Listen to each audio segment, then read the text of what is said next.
Hi, this is Eric from longboxreview.com. Welcome to the show.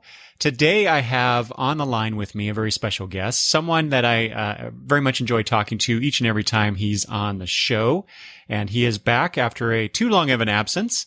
But I have here Mr. Peter Rios joining me again. Hi, Peter. Hey, Eric. Good to be back. How's it going? It's going well. Happy lazy Sunday.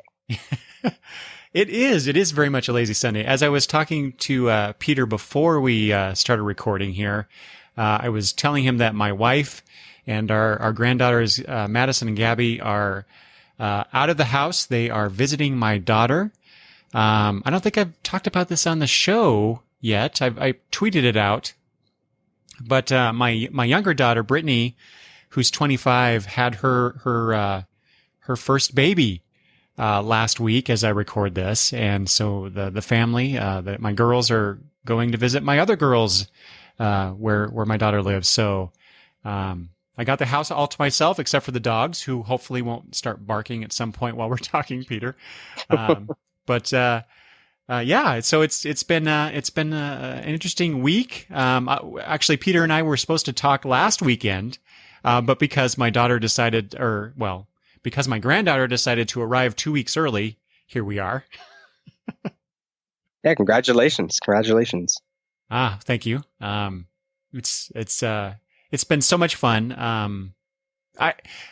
If I could share with the world how much I love this little girl already in some way, I would. But it's amazing how much a baby can just I don't know, make you fall in love instantly with him or her. And my granddaughter might be a little biased here, Peter, but I think she's the most wonderful thing in the world besides the rest of my family. So can't wait to go see her again.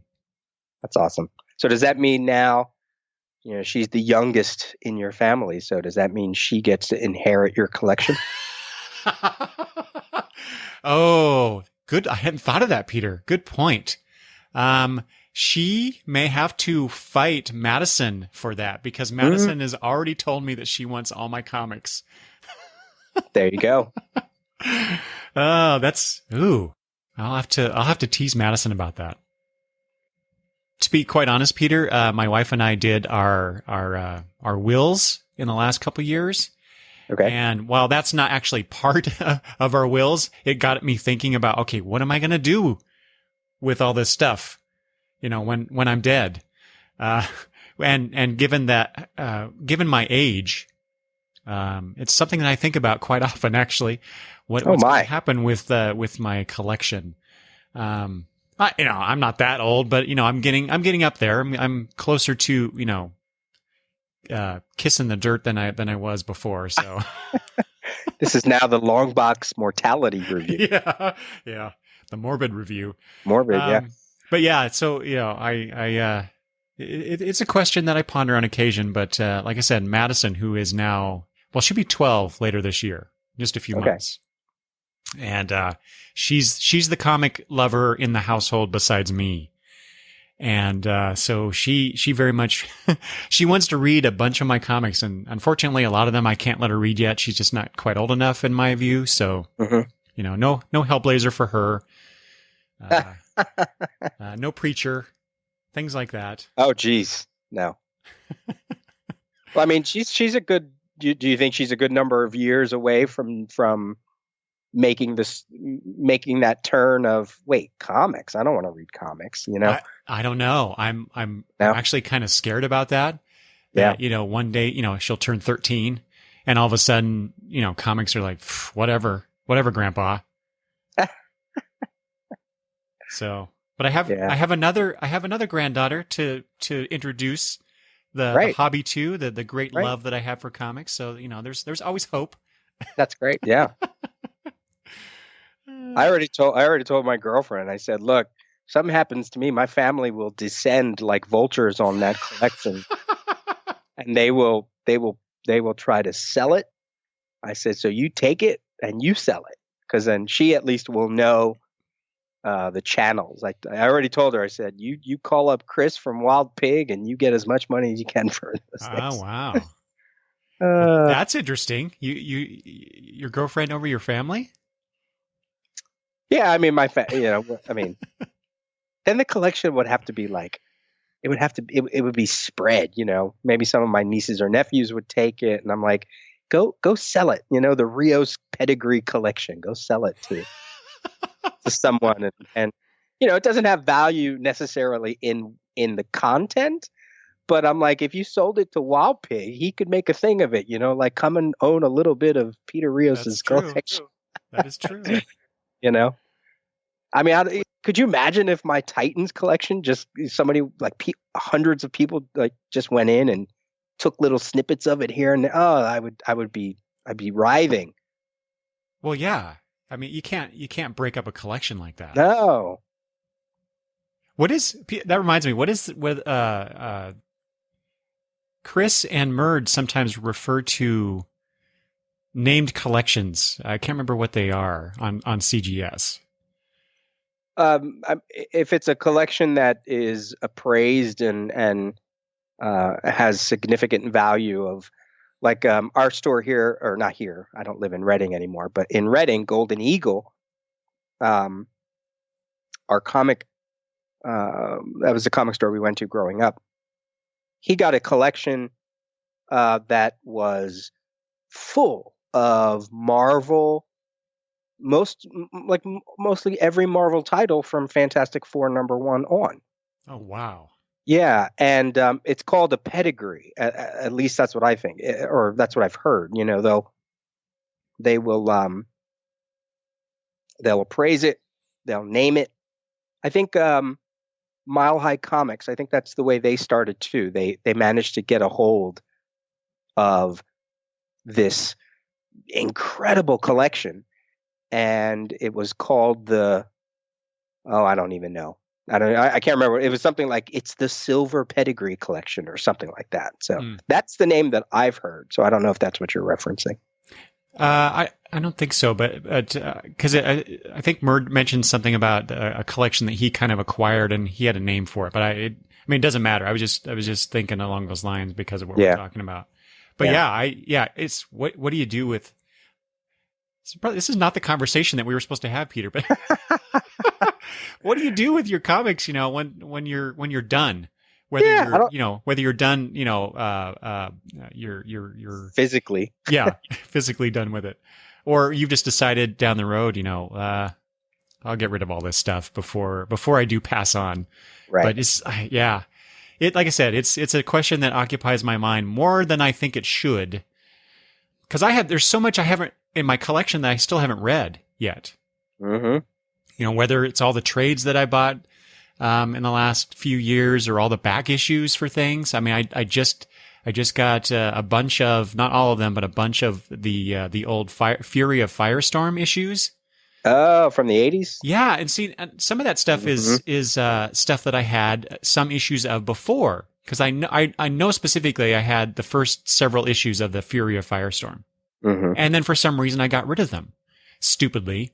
I kept a few, but not all of them. And I just the other day, actually just a week ago, on my way back from seeing my daughter and my new granddaughter, I stopped at a new. You found a shop. There's a new comic shop in Lewiston, which is only 30 minutes from my home. Oh. And I go in there and talking with the guy, and I don't know if he mentioned that he got a collection from somebody that caused him to start the shop. And wow. So I go looking through the back issues that he has. And it's not a whole lot there, but he had some, and he had Fury of Firestorm #1, which is one of the issues I've been trying to find. Mm-hmm.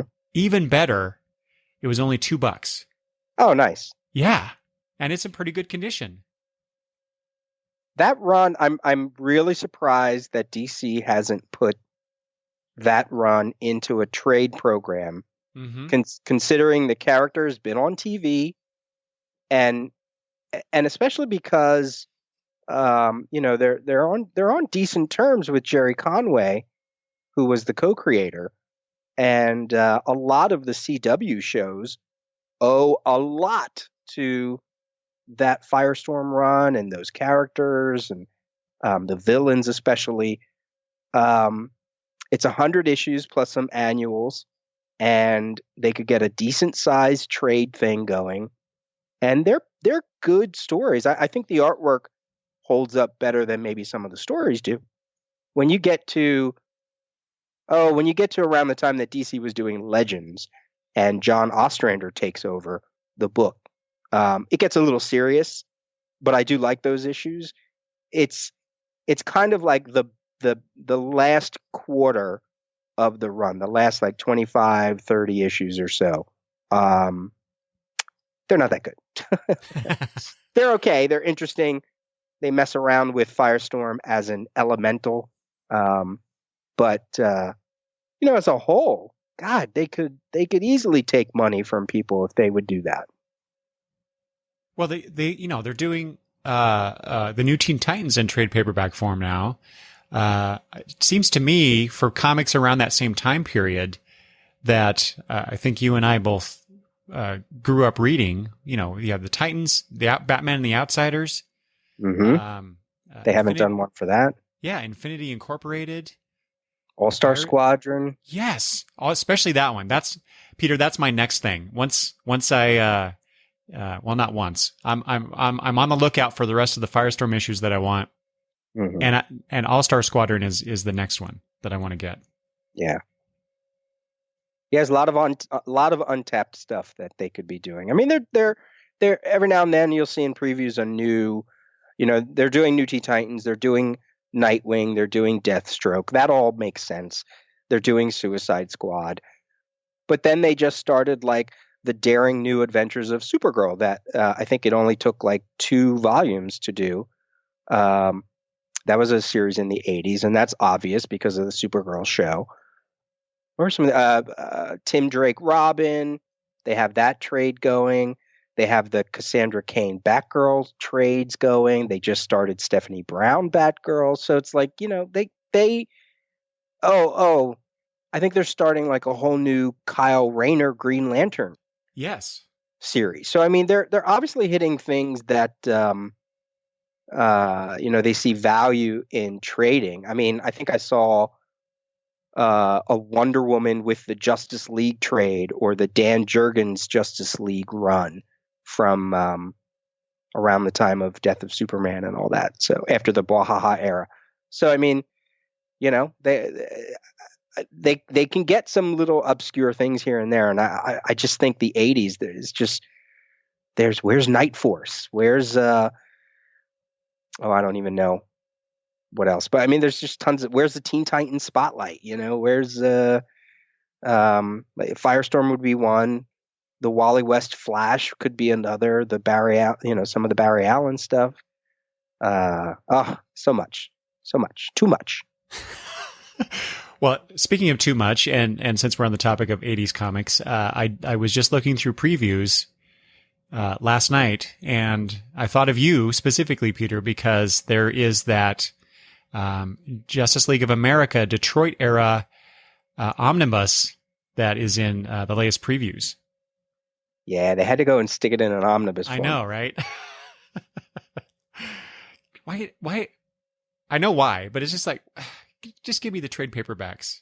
Yeah, I don't think. I guess people like that format. I'm not a fan of it. It's too expensive. It's too big.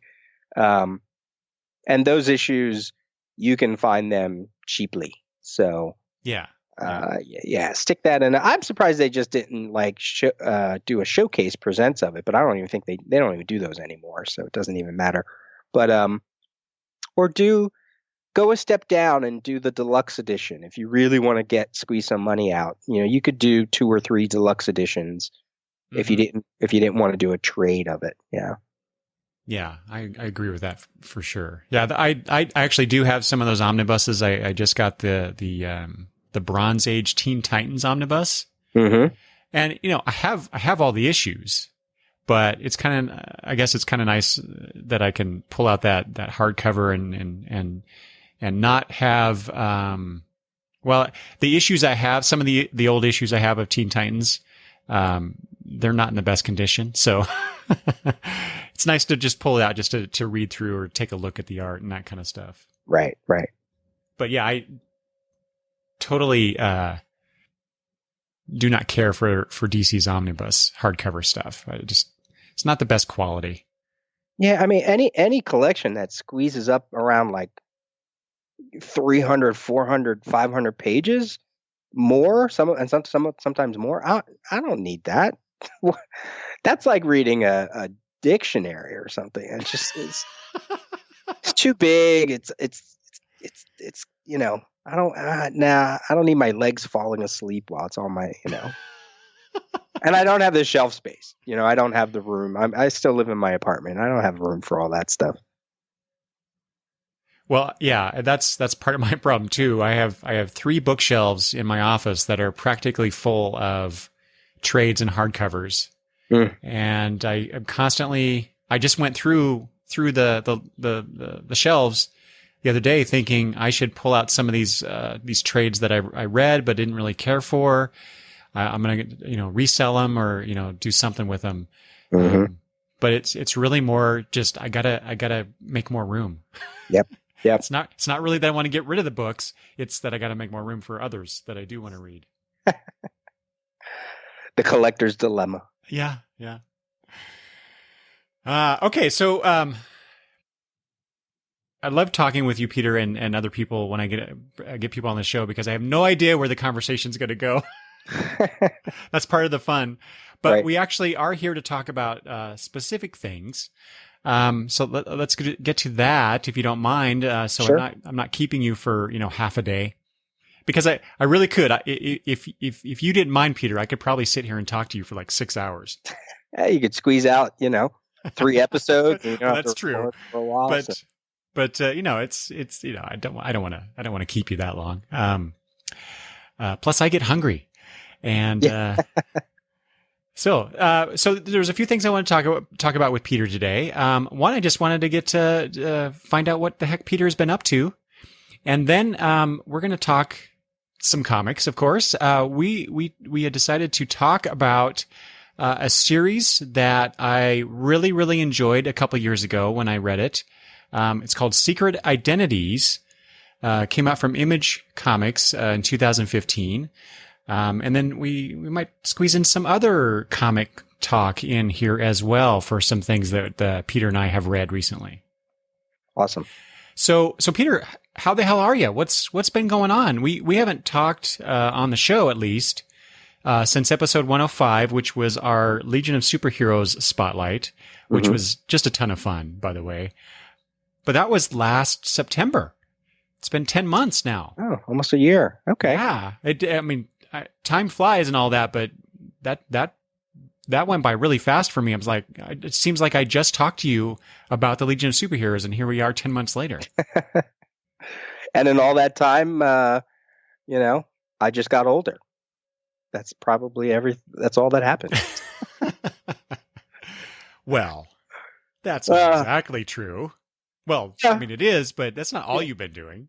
No, I mean, I still do my teaching at the university here in Philadelphia. Now, how long have you been doing that? I'm going into my 7th school year. Wow. So it's already been 12 semesters. Wow. 7 years? Yep. That's a lot. I started in 2011. Yeah. That is impressive. Yeah, it's good. I like it. It's a program that continues to grow. Sometimes it continues to evolve, which means it doesn't grow, but it just evolves. I don't know if have you worked in teaching or academia, as they like to call it? Yeah, for a couple of years there. Yeah, I thought you did. Yeah. Yeah. Yeah, you know how all the background stuff works, you just sort of like, yeah, I'll just go teach my class. Yeah. But I love it. I love the students. I love to hear what they're into. And every now and then, in fact, I'm doing a summer program now for pre-college kids. And I teach dance. And one of the girls had socks on that one of the socks had Deadpool on and the other sock had Thor. And I was like, oh, cool. So every now and then they'll come in. They know I'm a comic book geek and they'll come in wearing a superhero shirt, and I'll make a reference to it. I usually always say when it does happen, I usually tell them, you get an A for the day for wearing, or you'll get extra points on a test or something like that. So that's funny. I used to do something very similar. Yeah. So that's fun. It's nice being. I'm a kid at heart. I'm immature, whatever you want to. Whoever that's what my girlfriend says, or my mom. Wait, they say you're immature? Oh, they know. Immature, but it's all in love. Not immature. I'm just youthful. Youthful. They're just my older brothers, not my older, my younger and older brothers and sisters. Sometimes they're just jealous because I don't have kids. I'm not rushing off to first when somebody has a baby. I'm an uncle 13 times, so then oh my gosh, that kind of wears off on me. I'm sort of like, okay. Mm. So I like teaching because I get to see the kind of things that they're into, especially in terms of theater and entertainment. And it's nice to keep an ear to that, to see what they're talking about and how they are channeling their entertainment and how they're experiencing their entertainment, Mm-hmm. And sometimes it crosses over into the comic book world. I'll get one or two kids, and not always just guys. Like I had one guy who was really into the movies, and we would talk about them after class. I had a girl that asked me about. She was really keen on Batwoman because Batwoman was a lesbian character, and I sent her a bunch of information of different trades that she should read if she's into Batwoman. So that was cool. So every now and then it crosses over. So I like that. I like being in that environment, creatively as well. Kind of keeps my juices going, because I can get very stagnant. Like this summer has been kind of slow. Certainly after the election last year, I sort of pulled away from things.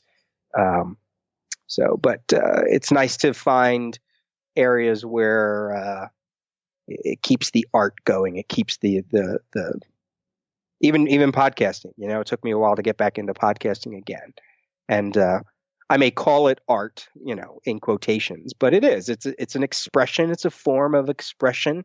You're taking your soul and you're bearing it out there. Even if it is just talking about comics, you're everybody who podcasts has jumped that hurdle of being shy about expressing their opinions and feelings, even if it is just about comics or movies or whatever. So I and sometimes the drive to do that can be squashed. So, mm-hmm. Whether just because of very specific reasons or very obvious reasons of family or time, but sometimes interest.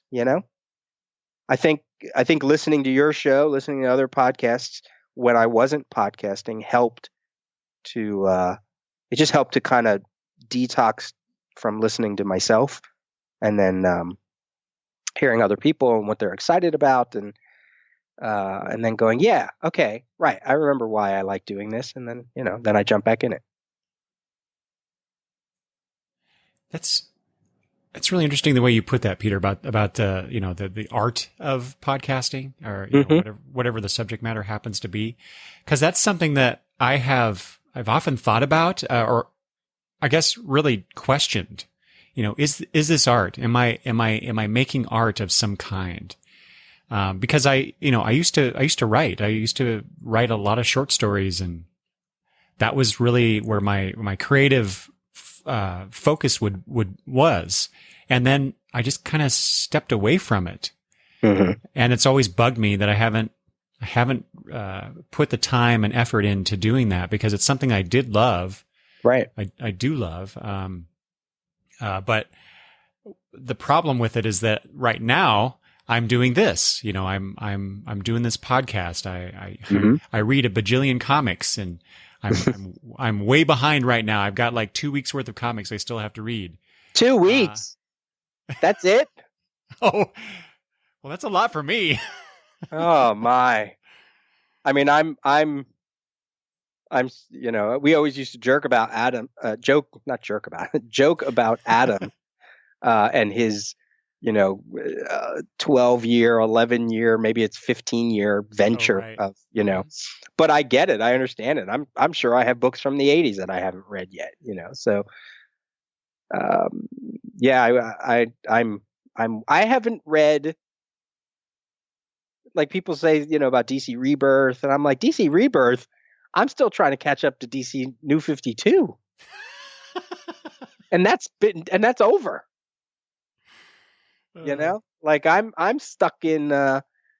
If I was like reading consistent, if I had to label where I am in my comic reading as if it was present day, like when I sort of dropped from being caught up, I think I stopped being caught up sometime around, I would think around sometime around like Final Crisis.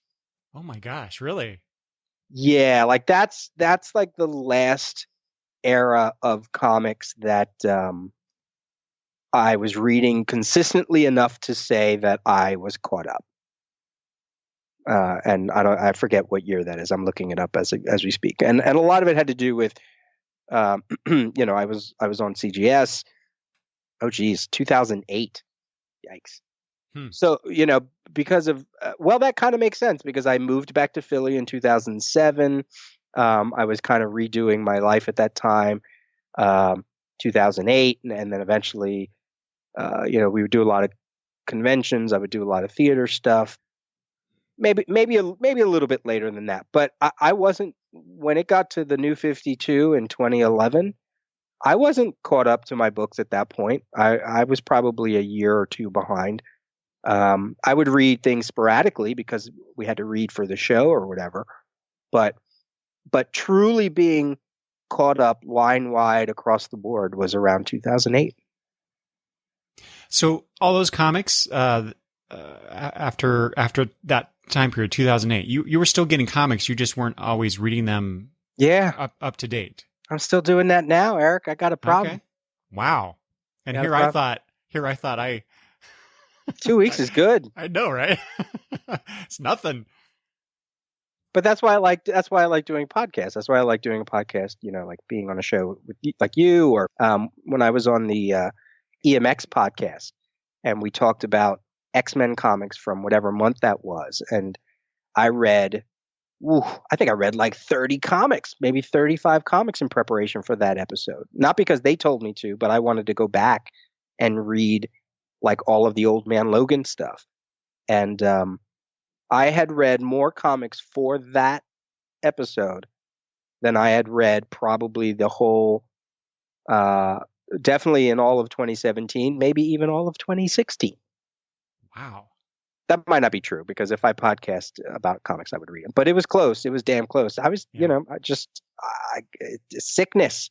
It just, I stick them into their bags and boards and shove them into my collection. And then I go, why am I?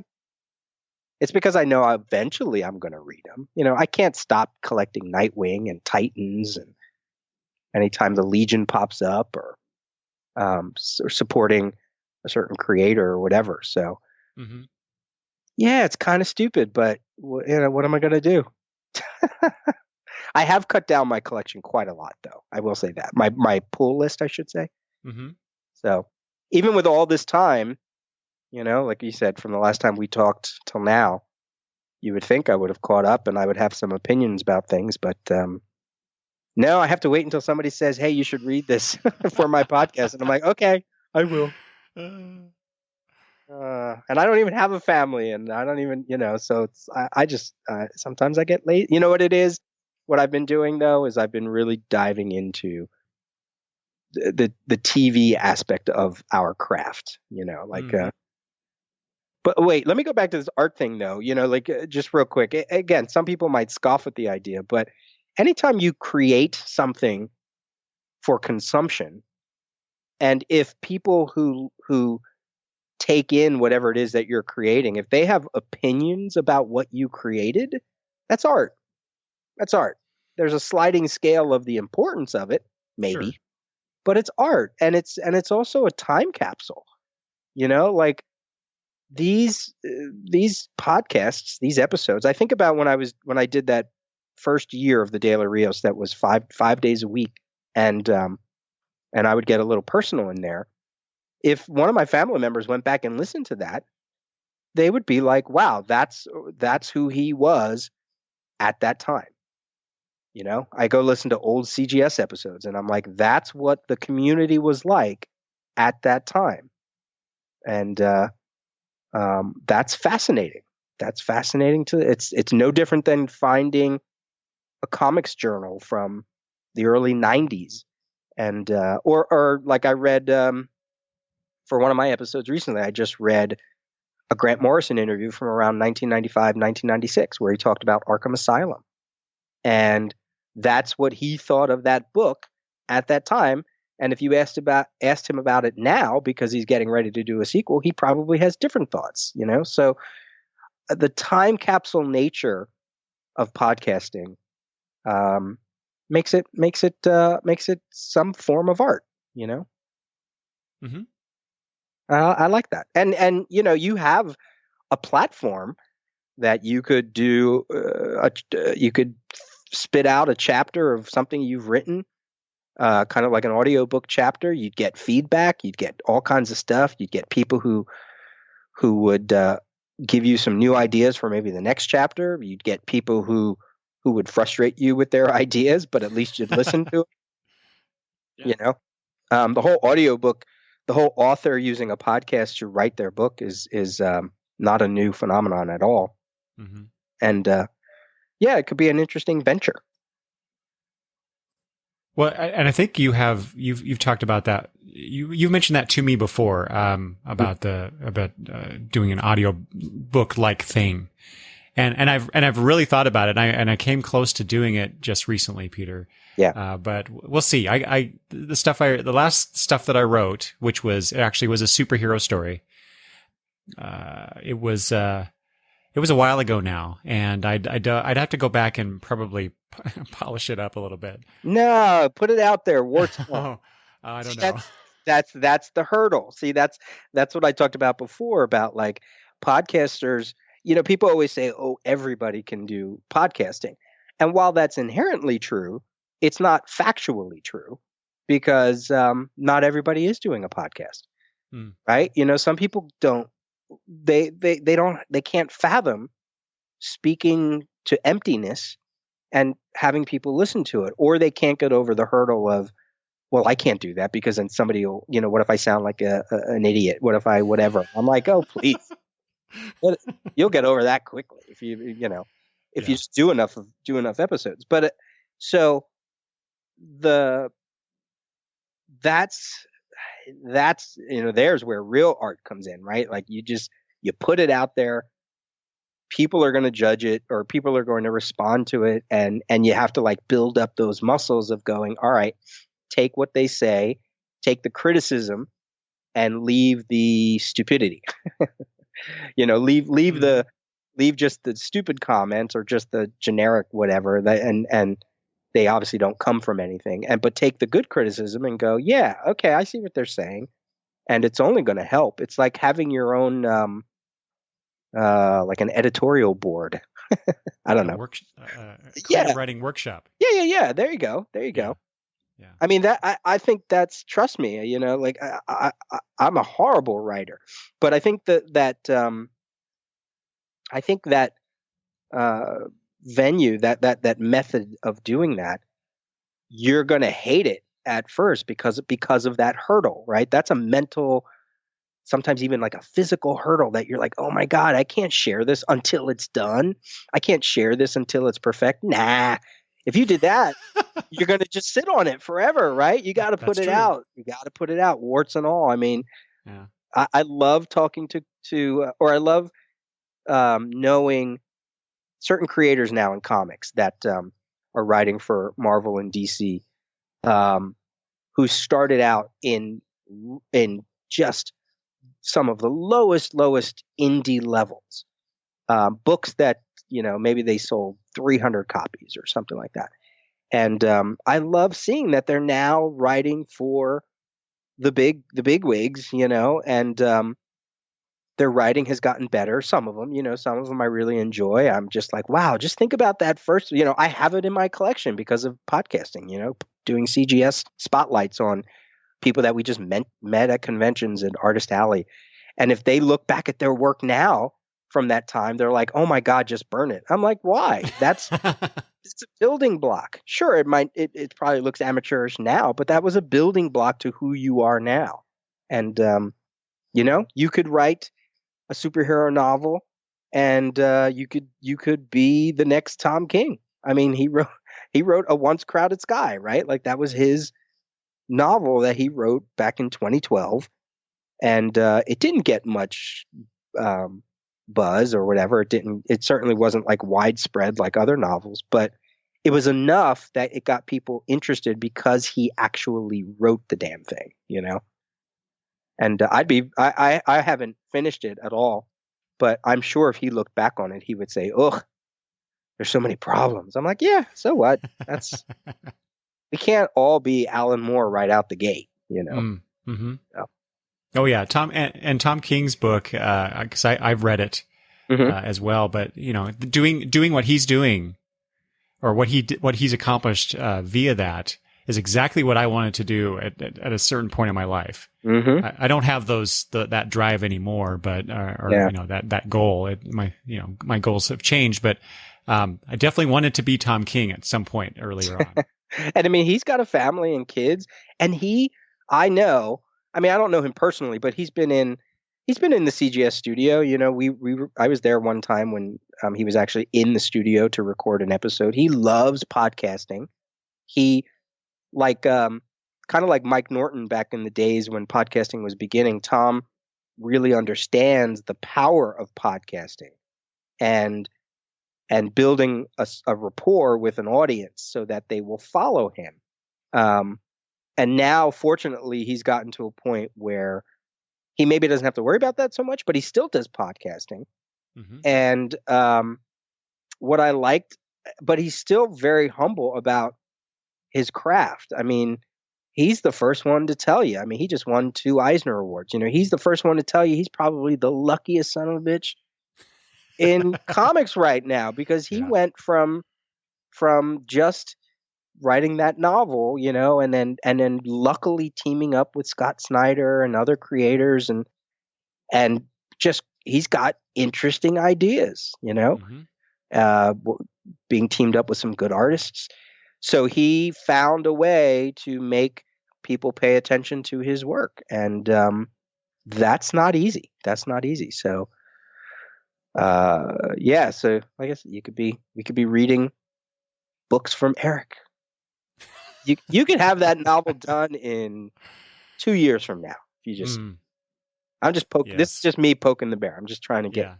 I love when people are creative, when they have that in them. So think about it. Even if it's just like you read a couple pages, just that, I think, is the problem, right? Like just putting the pages out there is the hardest thing. So just put it out there, and each time you do, it'll just get easier and easier. And next thing you know, you're going to have a whole segment on episodes called Eric's Novel Corner or something. I don't know.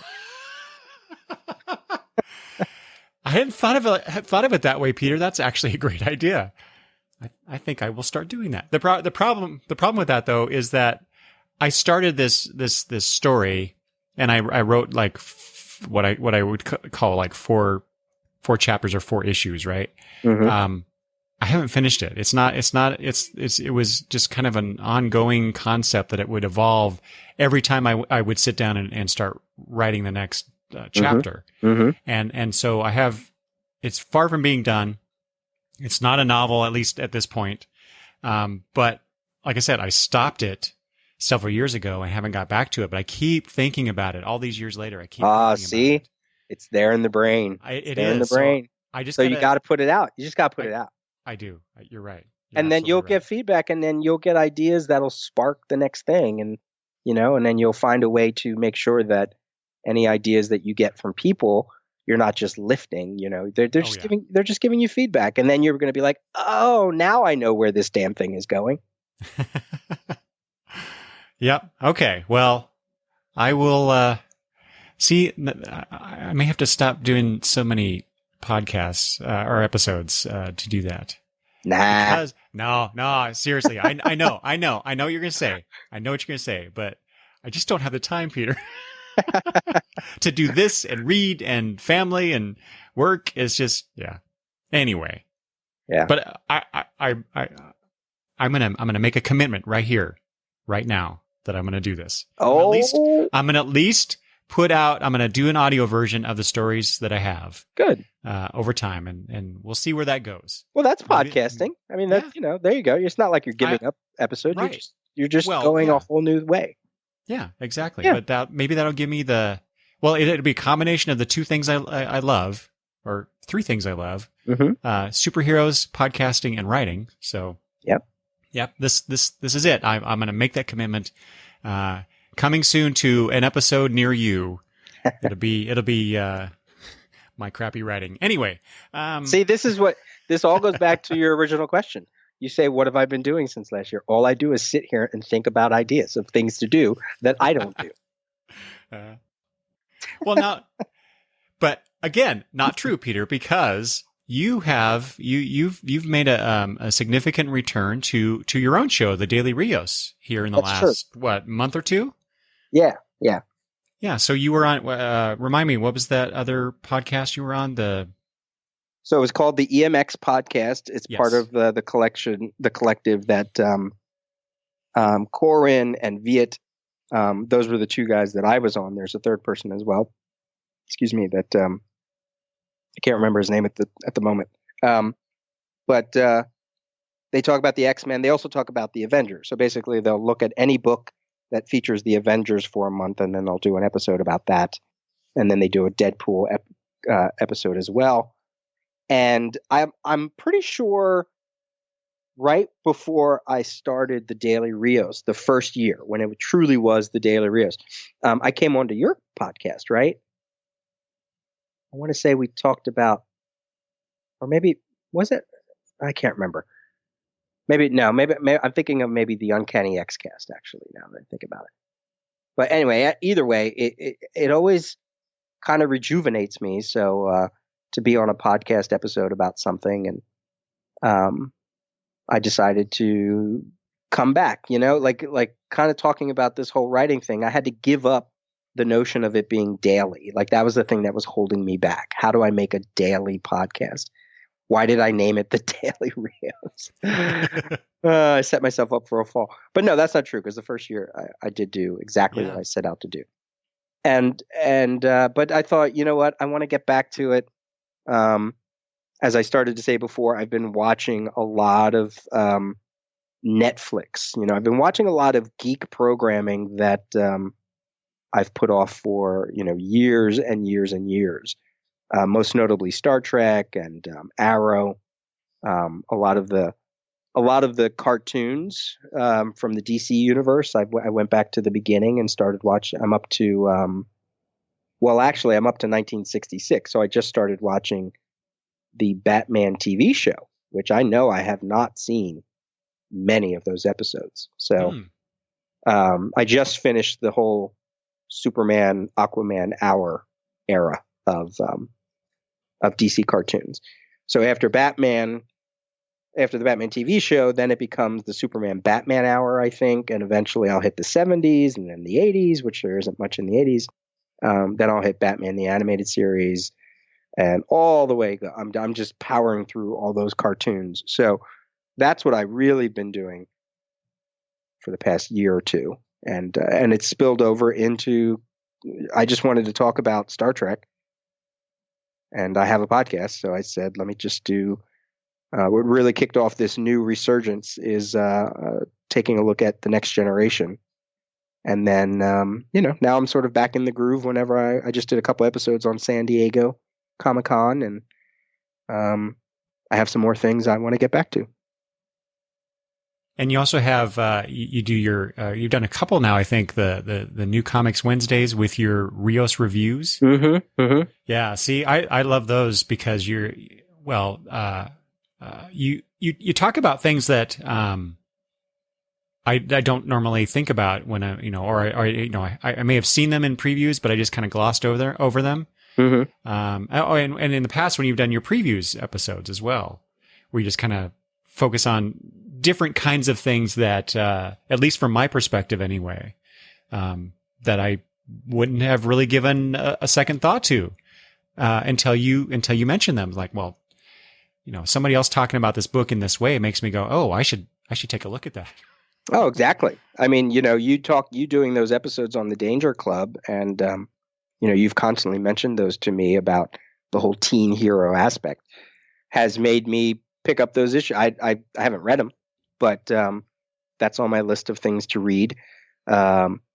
It's the power of the voice, when somebody gets excited about a book, or just maybe it's just they just say something about the book, and you're like, oh, well, that's an interesting angle. I'm going to have to go check that out, Right.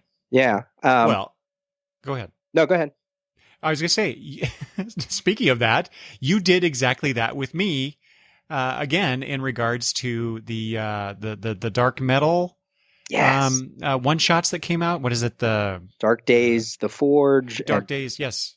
And Dark Days, The Casting. Yes. Yeah. So I totally, when I saw those books, in previews, they were talking about this whole dark metal thing that's going to happen here, I think this next month. Does it come out? The issue 1 come out in August?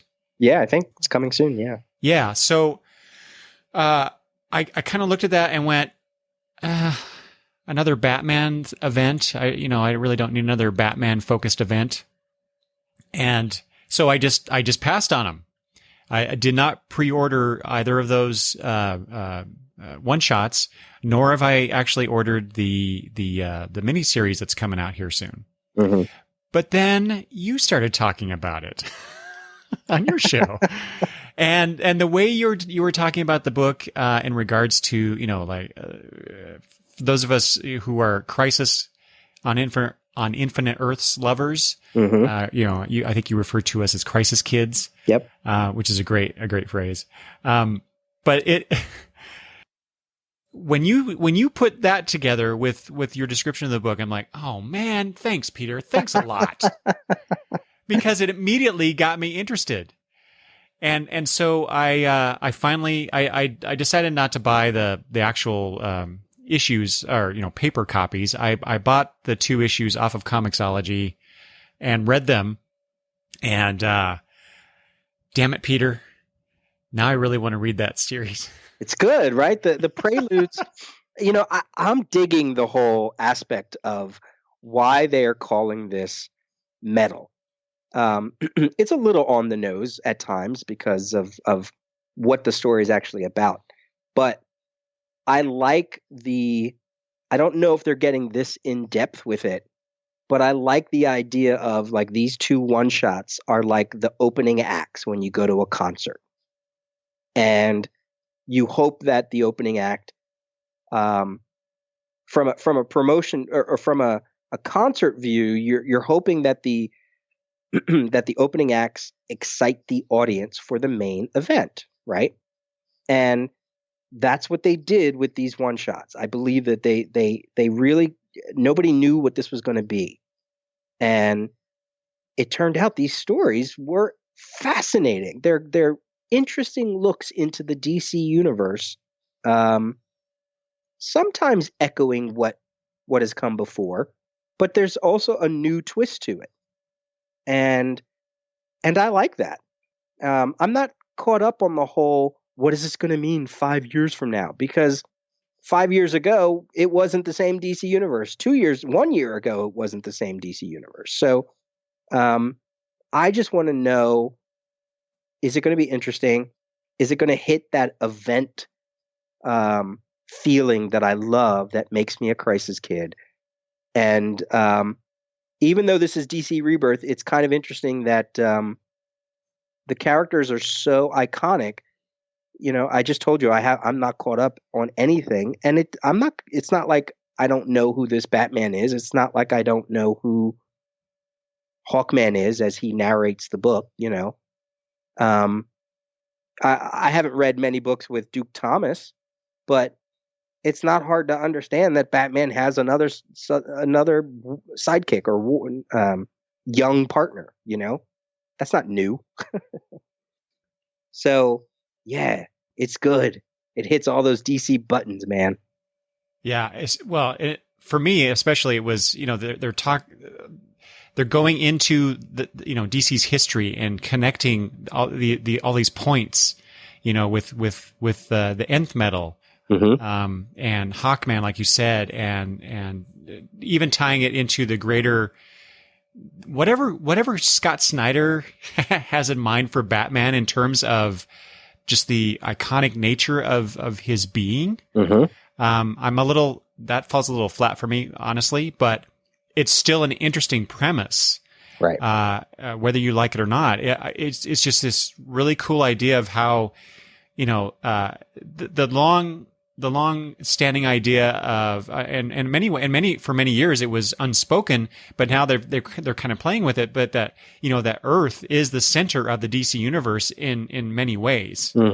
And, why all those superheroes on that planet, and why the interest in, from the alien cultures and the Guardians and all this stuff. And now they're kind of playing with that, which I really like. Yeah. And it is a universe and history spanning event that they've got going on. Right.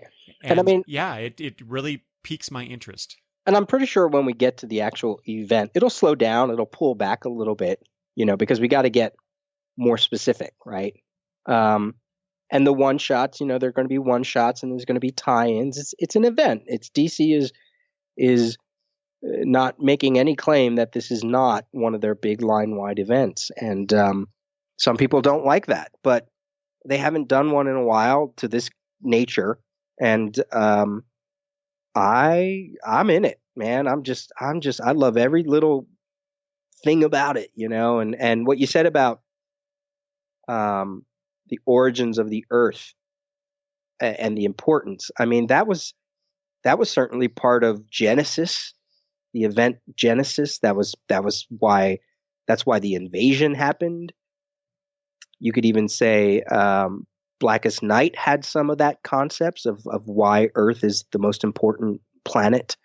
So there's a history. There's a real cool history, but I also like the very in your face, we're going to do this crazy idea for a comic that's a twist on the word metal. And it's like, it's rock comics, and they're not being ashamed of that. They're just going, let's see if it works, and taking that bold choice. And I think really partially too, the scope of this book surprised me for Scott Snyder and James Tynion, because he's the co-writer, James Tynion the fourth. I'm used to the few things that I've read from Scott Snyder. They're very Batman centric, or they're just centric in general. But this one, I was like, whoa, they're playing with some big ideas. They're pulling from Marv Wolfman, they're pulling from Morrison, they're pulling from Jeff Johns, and handling it. Not everybody can write an event at the beginning stage of this and make it resonate with me the way that these two issues really did. Yeah. So again, thanks a lot, Peter, for You're welcome. Getting me into that. Yeah, exactly. So I go from why do I need to read another Batman event type story to now I want to read a Batman centric, or at least apparently a Batman centric story. Yeah, story. So I've heard that before about the Batman. But what else? What are you referencing? Like, I don't understand the. It's another Batman event. What were the other Batman event books that? Well, specifically, I'm thinking of the shoot. Now that I'm talking about it, I don't remember the name of it. It was a Batman line crossover thing that they did early on. Was it after Rebirth or 52? New 52. I can't remember now, but that's one of them. I don't know. maybe you're right to call me out on this, because now that I'm actually thinking about it, maybe I was just objecting to, how Batman is always seems to be central to the story in a kind of an investigative way that he is. Yeah. But I mean, I guess, that's the character. Right. They are though, going back to your rock concert analogy, they're really amping up the connection with Batman in the sense that he's investigating this almost cosmic level, Mm-hmm. at the very least, thing that's going on. And, with the underground base that he has, or or the island base, I should say. And he's got the lunar base, and he's got the thing in his own bat cave, that secret cave within the bat cave. And he's all got the stuff that's, he's got a cave. He's got a base. He's renting a room at the Fortress of Solitude. yeah, right. Exactly. All this stuff, just because he has an inkling of something going on. He's got a glimpse of it. Yeah. And he's trying to figure it all out. And so on one level, I like that, but it's just like, really, do we need, does it always have to be Batman, I guess? Yeah, And I'm thinking, why can't it be Superman or Wonder Woman or some other character to bring it to, but it's Batman. Right. I get it. They're not as smart as he is. Well, I guess. I mean, I get it. Flashpoint was about Flash, but Batman was very focused in that. Right. There you go. That's what I was trying to think. Yeah. Blackest Night was Green Lantern. Batman certainly had his part in that. He had his part in Final Crisis. I mean, I get it, but I mean, when you're at the Super Bowl, you don't put your star quarterback on the bench, That's true. And I totally get that. Yeah. But I had seen that a couple places, and I thought I was sort of under the notion. I was thinking back, going, on this scale of a DC event, I don't remember Batman being the forefront. Although someone said, I forget where I heard it, but they were like saying that the Joker's last laugh, like that was a big Batman event. And I was like, Joker's last laugh? It was an event in name, but nobody gave a shit about that. Oh, sorry. Yeah. I don't mean to swear. It had its 6, 7, 8 issues or whatever it was. It had all those tie-ins. It had a couple one-shots, but the story was dreadful. And as soon as it started, most people were like, I'm out. Mm-hmm. It's not like it didn't resonate the way that Final Crisis or Blackest Night or some of those other things. But I dig it. I'm all in it, and I can't wait for more. Yeah. Okay. So Peter, I have I sent out on Twitter before you and I got together to talk. I asked if anybody had any questions for us. Okay. Or specifically for you. And so I was gonna run these by you. And then I think because we have been talking for a while now, I am going to break this up into 2 episodes, Peter. Okay. We'll have just the general discussion that we've just had between you and I. And then, the next episode will feature our talk about secret identities. Great. So after these questions, we'll let's take a break, and we'll come back for the next episode, so to speak, and talk about secret identities. Awesome.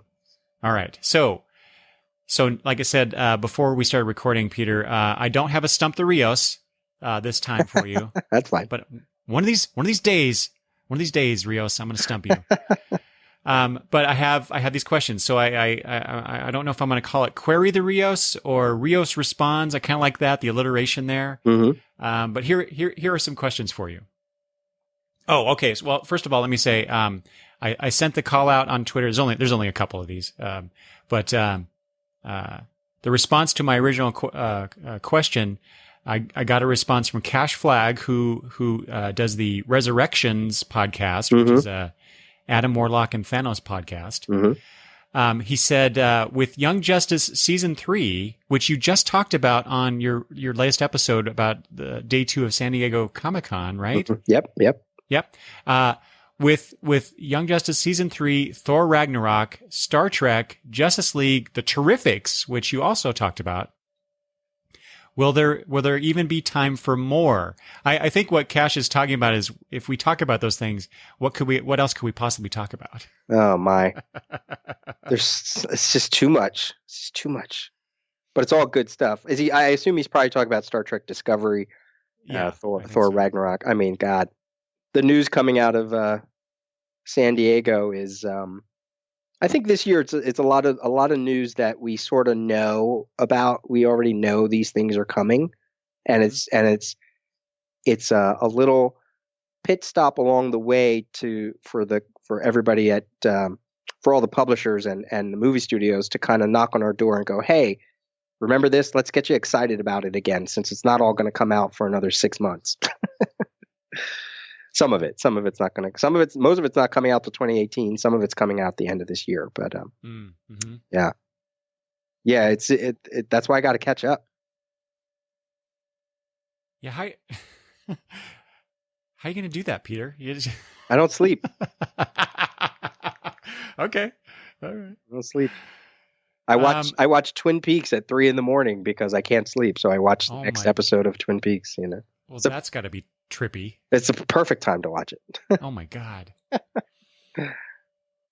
Yeah. So, well, it's the way you put that, getting people excited again about something we already know about. That certainly has happened, for me personally, for many of these things that Cash, referenced. Like, I just, this morning before we got together, I watched the latest Thor trailer that they put out, and just got me all excited for that. And the Star Trek Discovery, the extended trailer that they have out there.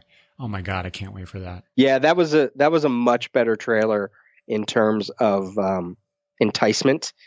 The first trailer was okay, but it really was a teaser.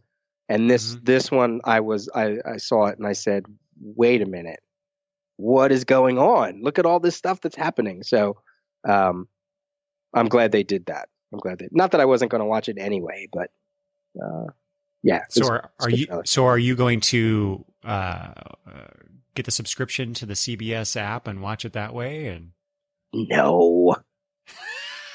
I don't know how I'm going to watch it.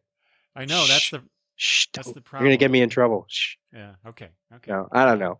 That's that whole DC is going to do that model too, and I'm sort of yeah, with Young Justice season 3. And the Titans. I do not like this. Yes, I do not like this new method for delivery of things. Yeah, it's We'll see when it happens. What the when they start to see that they're not making the money that they thought they might be making, they'll find a way to turn that around rather quickly. Yeah. I imagine they'll get, both DC and CBS, for example, will, they'll probably see a bump early on, but the long-term returns on that, I can't imagine people paying for, I know a lot of people, cut the cable, cut the cord or whatever.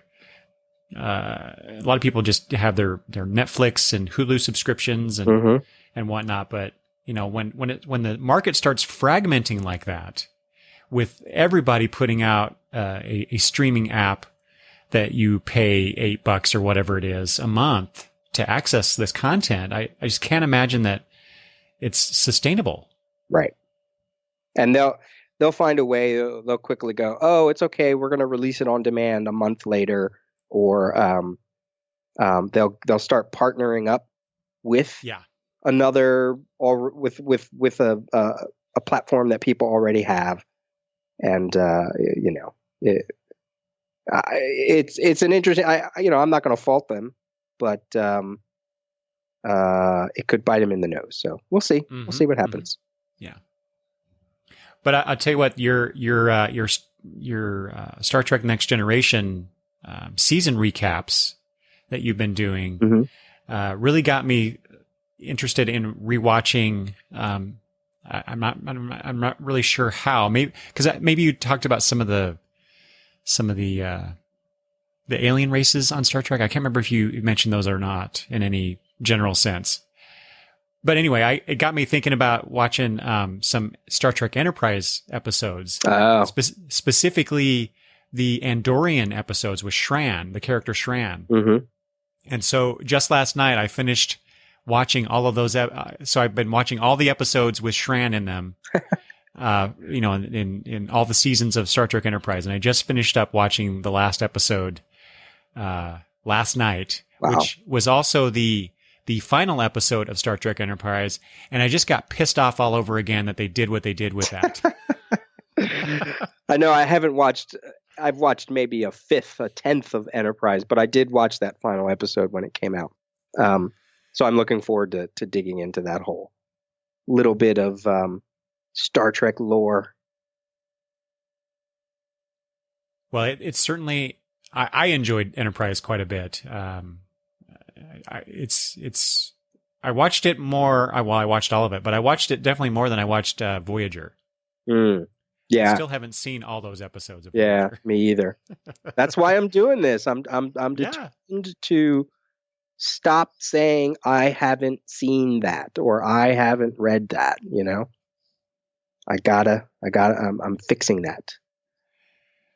But really, I shouldn't be watching episodes of a show that I've already seen. I really should be watching episodes of shows I haven't seen, like like the Marvel series, the Netflix series. Same. It's time. It's just time, Peter. And I can't stay up till 3 a.m. like you do. Yeah, you don't want my sleeping habits. Okay, so next question. This is from Electric Mayhem on Twitter. Cool. Got a couple questions from Electric Mayhem. Since we were just talking about the metal event at DC, Electric Mayhem asks, is DC in a bit of a resurgence with metal and dark multiverse? And is Marvel counting on Legacy to gain back its dominance? Ooh. So DC, what I like about the way that DC has been doing Rebirth is, like, when the New 52 came out, there was a lot of publicity and there was a lot of pomp and circumstance and there was a lot of information, and DC was throwing it out there. And, I love when people rewrite history and they're like, oh, the New 52 didn't start out well or whatever. Wrong. The New 52 was a retailer's dream. And for a good year, maybe a little bit less than that, but for a good year or whatever, I mean, they really were, and especially those first couple months, retailers were like, yes, thank you, DC. Not only were they making them money, but they were doing it smart. There was a lot of returnability that was involved. They had multiple printings on hand, and the New 52 as a business model worked. Now and then, eventually, what happened was the sustainability of it kind of went away, but not from a business sense, from a content sense. Right? They went a little bit too far in making these characters different, in not taking chances with some new creators and things like that. Although the first wave of the New 52, I will always defend as being very diverse. The creative teams weren't as diverse as they could have been, but they at least tried. They tried. I mean, they had multiple titles of characters that weren't white, that weren't male, and that weren't always the superhero genre either. So I sort of think back and go, boy, if they would have done the New 52 with the creative content of DC Rebirth. Yes. Holy. So what I liked about DC Rebirth is it also got buzz, but they were cautious. I felt like DC did it a little slower in the way that they were making some of their claims. And look, somebody pointed out that there has yet to be a DC Rebirth book that has been canceled. And it's been over a year now. Good point. Yeah, and I mean, I didn't research that, so I don't know if I can back up that claim. But I'm sure somebody will go, "Oh, but what about blah blah blah?" But creative content wise, maybe it's not all setting the world on fire, but the way that DC's doing it slowly. I feel like they do it slowly, whereas Marvel, they kind of jump in it, and before the ripples have even calmed down, they're already onto the next puddle, and then they're jumping into that puddle, and it burned them. It burned Marvel. You can't go from Marvel now to all new Marvel now to all new, all different, and then another Marvel Now .2, and now we're into Marvel Legacy. I mean, it's just too much.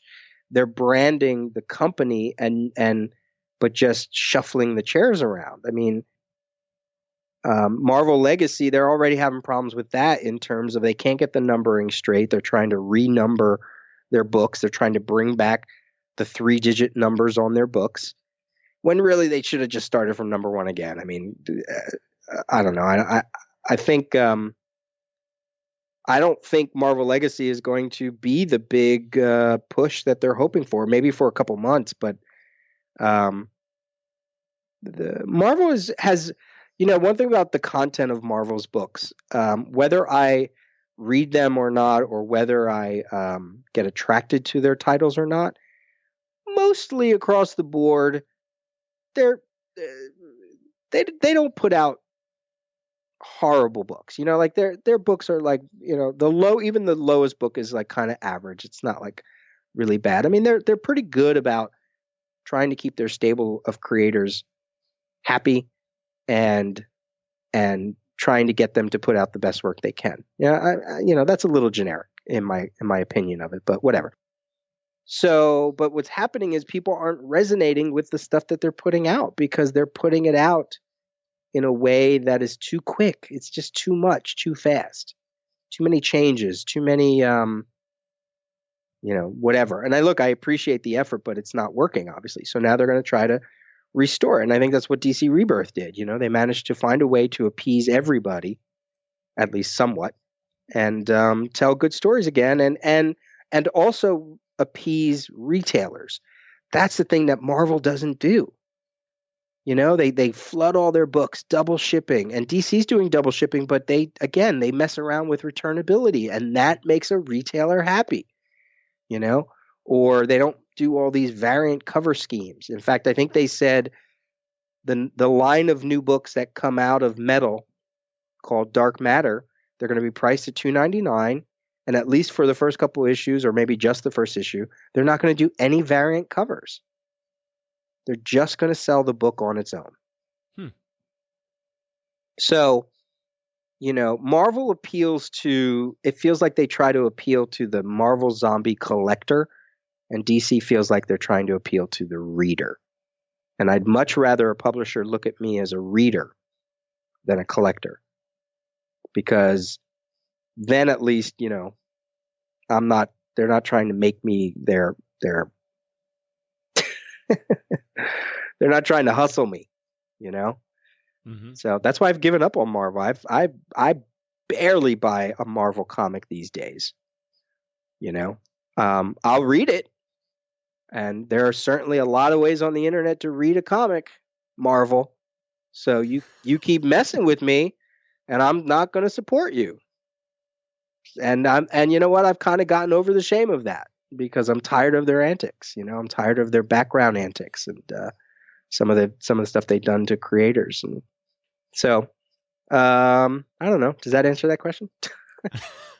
I think so. Okay. Yeah, it's it's interesting what you say about Marvel stuff, because I guess I read the Marvel books that I read. I don't get the sense like what you just described, the problems that I read about that people have with Marvel, because for me, the books that I read, like the Mighty Thor, Ultimates, which Peter, are you reading Ultimates too? No, but I kind of keep my ear to it. There's a lot of interesting things going on in that book. Oh, see, I think you would really enjoy, just because of the cosmic aspects, Marvel cosmic aspects to it. I just think you would enjoy that. But I don't know. Like I said, the comics that I'm reading, I feel like that those creative teams are just doing good comics for me. They appeal to me, and I don't know about all the other stuff because I don't read a whole bunch of other Marvel comics. So there you go. Let's see here. Next question from Electric Mayhem.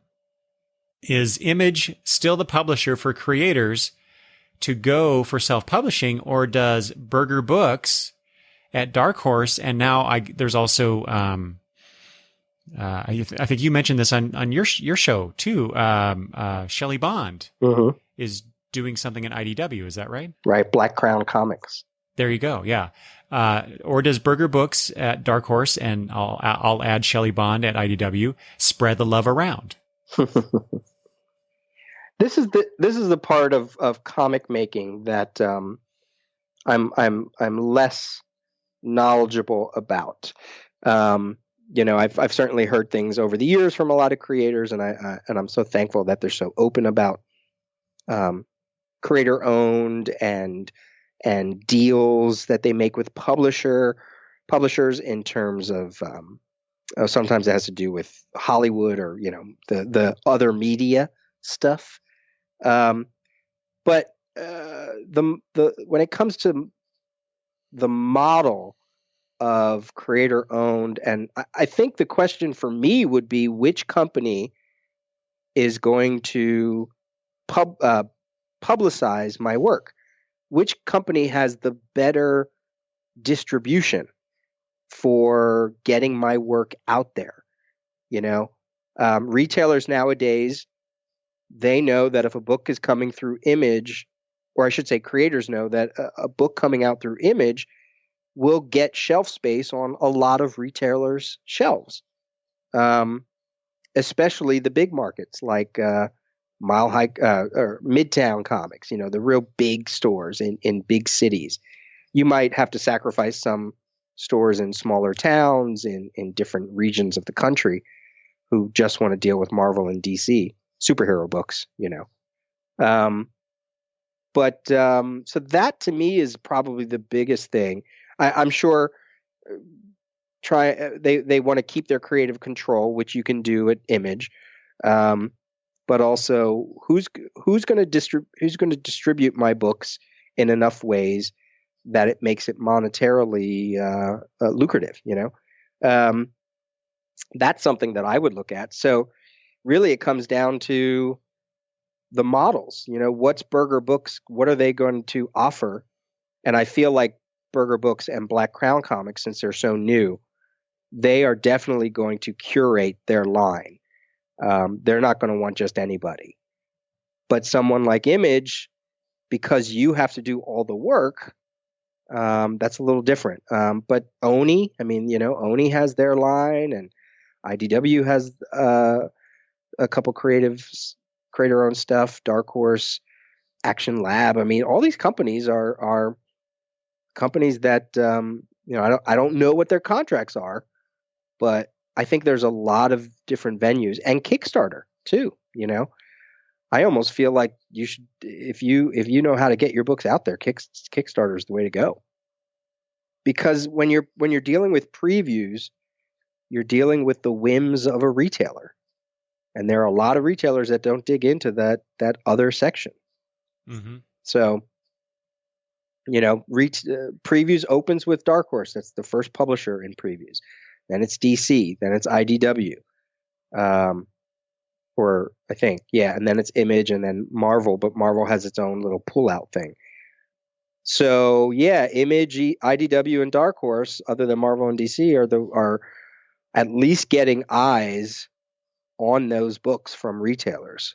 So I think it comes down to contracts, and maybe someone who's actually put out a book might have a better answer to this. But I have to imagine, for me, it would also be, are they getting their books into comic stores? Are they getting their books into bookstores? And are they getting their books into libraries? Like what kind of relationship do they have that's going to make me money? Well, and we have, as the readers, we have a certain importance in this too, because Image has a certain cachet, right? Just like you're saying. They have a lot of visibility. So they're more likely to get the creators to go with them as opposed to this, what is a new upstart, essentially, with Burger Books and Shelley Bond's thing. But they're both at smaller, what we probably could consider smaller publishers. Right. And like you said, things would have to be curated. It's going to start out small. But, Image was once a fantasy until it happened. Yep. So it's I don't know. So I think the answer to the question is, I think it does spread the love around, but again, there's those practical matters that you mentioned that really have a great impact to this. Really, though, for me, as a fan, as a reader, we win to some degree, because we have these other venues now, or these specialty venues, at these, established publishers. So I'm looking forward to seeing what comes out of, both, Karen Berger and Shelley Bond's, imprints at those publishers. Yeah. And it always changes. I mean, Top Shelf used to be a publisher that, had a lot of content that was out there in the forefront of self-published books, or not self-published, but creator-controlled books, and in terms of like boutique indie comics, But now I kind of feel like they're not as strong as they used to be. I mean, when I flip through previews, to me, I don't care what the publisher is. If it's a book I like, I'm going to get it. Like I don't need it to be from Image to I think that's the backside of this whole Image resurgence in the past couple of years. Too many people put stock in the publisher of Image, like just because it's Image, it's going to be good, or they think by reading Image, that hits their indie cred, and it's like, well, to me, Image is just Image. It's just another place where books come out that I'll buy or I won't buy. I think it's a safe indie market.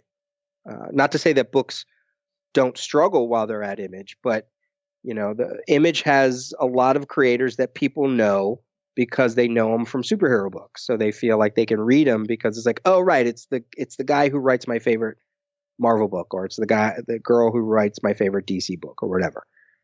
And I sort of feel like there's more to it than just that.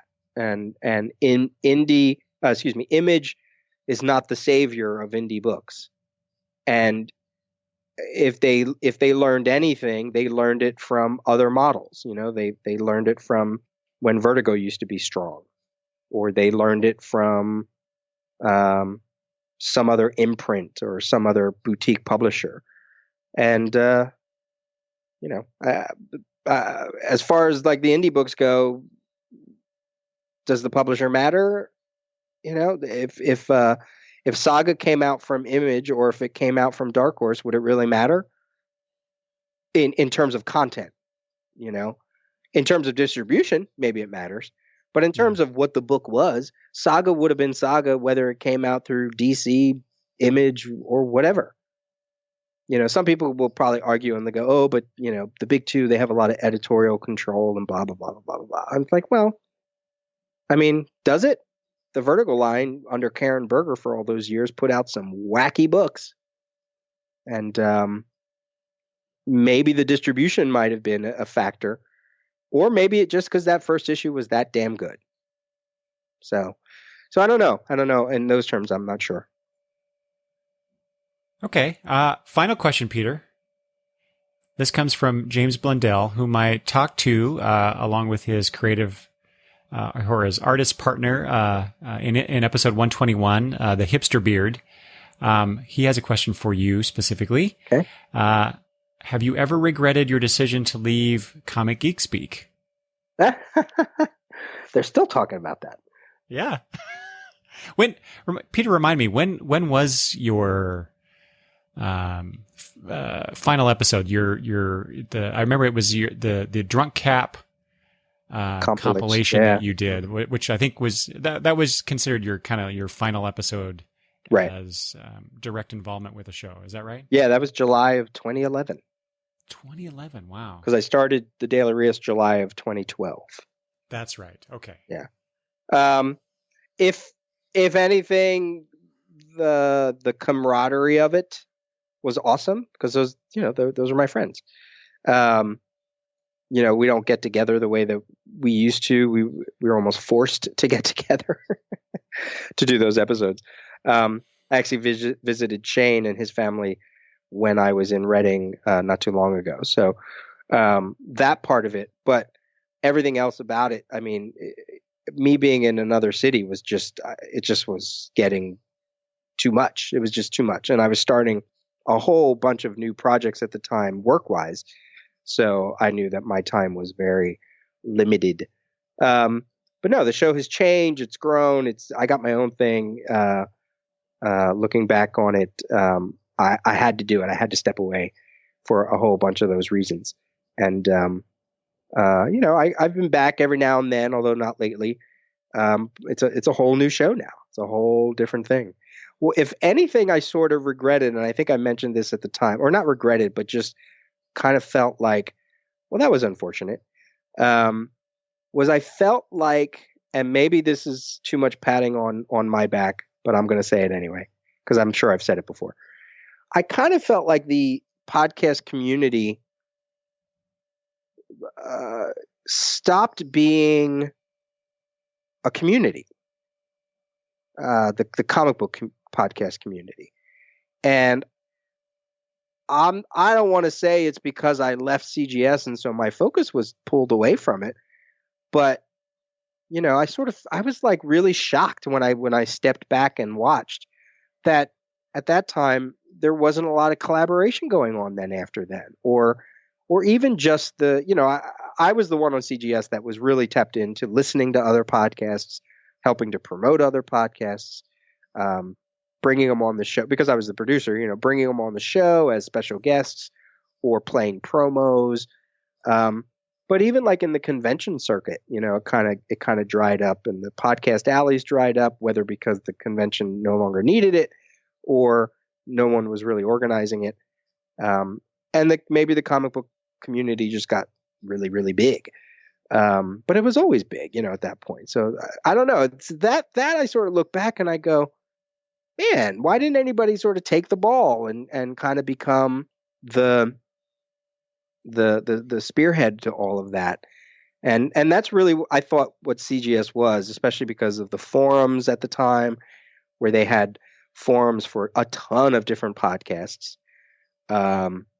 I sort of felt like CGS was big enough to be the rallying point a lot of times, and too many other podcasters or big podcasts are they're more interested in just trying to be number one. And we didn't give a shit. We just were doing podcasts that made us that gave us something to talk about, Like when I just saw Kevin not too long ago in Reading when I went to go see Adam do a show. He did Little Shop of Horrors and he played the dentist. And Kevin just happened to be in the audience. I was like, oh my God, we haven't talked for a while. We just went right back to it, started talking about different TV shows and comics. And I got his thoughts about, comics nowadays. And it was like, see, that's what we never needed a microphone. We never needed a microphone. It just was a natural progression from what we used to do at Golden Eagle. And I feel like a lot of the other big shows at the time were like, oh, well, we're gonna fight for that number one spot, And I'm like, okay, that's great. If you want your energies there, more power to you. But we're all about the listeners and doing the show. So I was a little disappointed that nobody took up those reins, not only in the podcast community, but even in like with CGS too. They sort of dropped the ball a little bit about helping to support the other podcasters and the podcasting community. So that was a little bit of a letdown, watching that year between leaving CGS and doing the Daily Rios. Whether it was true or not, but I mean, I'm pretty good about perceiving. I'm pretty good about the when I was really into the podcast community of like feeling the heartbeat of it, and there was a lot of background stupidness that would wind up biting people's butts whenever they tried to like go up against CGS or me personally, and Yeah. and it was always so interesting because it was like, guys, I'm out there. Like, there are no secret emails, there are no deleted emails, there are no there's like if all you can really say is that, God, you're kind of, you can be dicky at times. I'm like, yeah, you mean you've been listening to CGS and you don't know that by now? you know but it was really interesting to see some of these bigger podcasters and podcast shows who they're all chummy in their shows, but you know what, the only thing they really care about is being friends with creators. And I don't even mean just Word Balloon. I mean, there's a bunch of other ones too, So I don't mean to trash talk on your show, but the guy brought it up, so I'm going to. But no, I don't regret leaving CGS. I mean, it had to happen at that time because I would have gone crazy. And I would have taken it out on the guys, because I would have been frustrated because I wasn't able to podcast, or I was constantly on Skype, and for that show, I didn't like being on Skype. I wanted to be in the room with them, and so yeah. Well, that's one of the things I love about you, Peter. Over the years, listening to you on CGS and then on your own show and wherever you go on in the podcastosphere, you have this wonderful, refreshing honesty, and you just put it all out there. Oh, and it gets me into so much trouble. Well, on occasion, yeah, I've noticed that too. But, yeah. But you're not afraid. You just put it right out there, because it's at the end of it, it's just people who have ideas and just want to, like, some people treat it like I'm slaughtering their mother when I say certain things.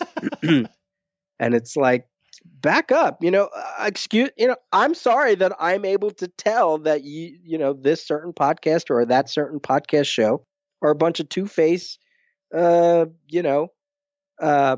star effers. They just want to go to a convention and they want to hang out with their who they think are their friends, like in the comic, or they want to write comics, or they want to, and again, I don't begrudge anybody who wants to do that, but be honest about it then. If you want to write a comic book but you're doing a podcast, don't tell the listeners one thing and then turn around and go, oh, look, now I'm in the comic book world. Like, I don't know. Mm-hmm. It's when I feel like you have an ulterior motive, that's when I'm not going to trust you. And, I already have a distrust for people just meeting them because I'm a Scorpio, or because I'm Hispanic, or I'm very friendly. I'm very social, but I'm also very cautious, and early on in the whole podcasting thing, there was some backstage stuff that I was like, oh, that's who you really are. Okay, I got you now.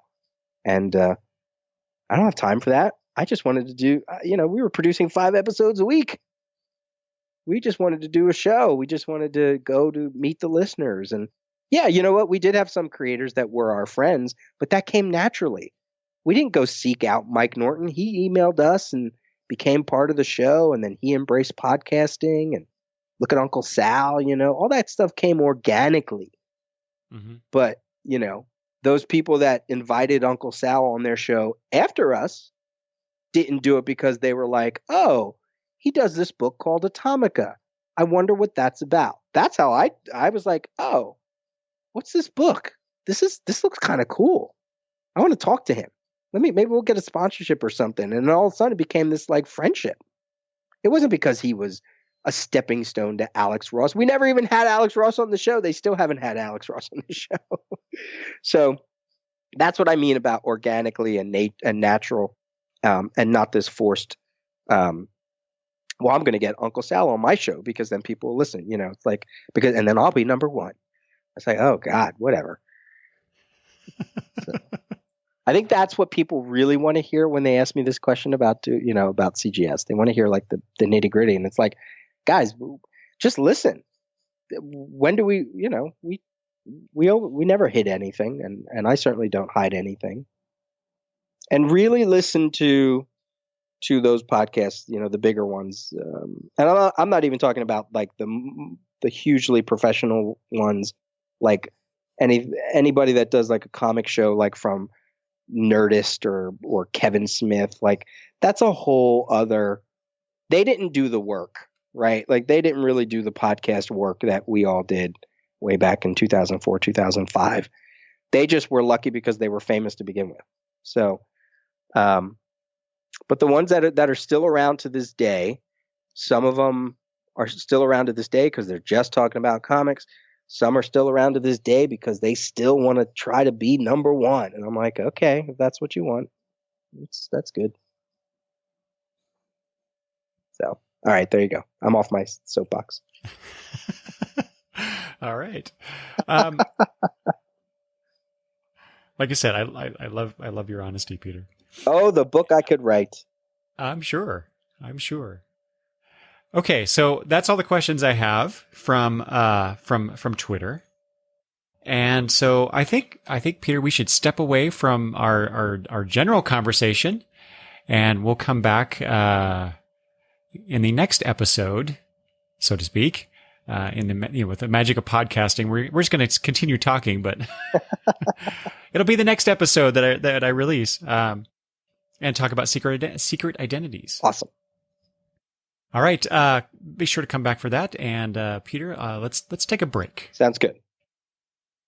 Well, that was a great conversation.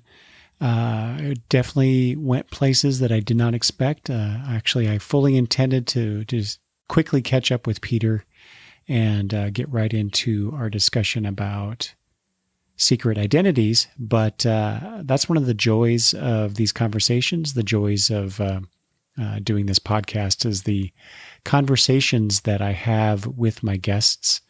And I really appreciated Peter allowing me the time to spend talking with him about various things, as you just listened to.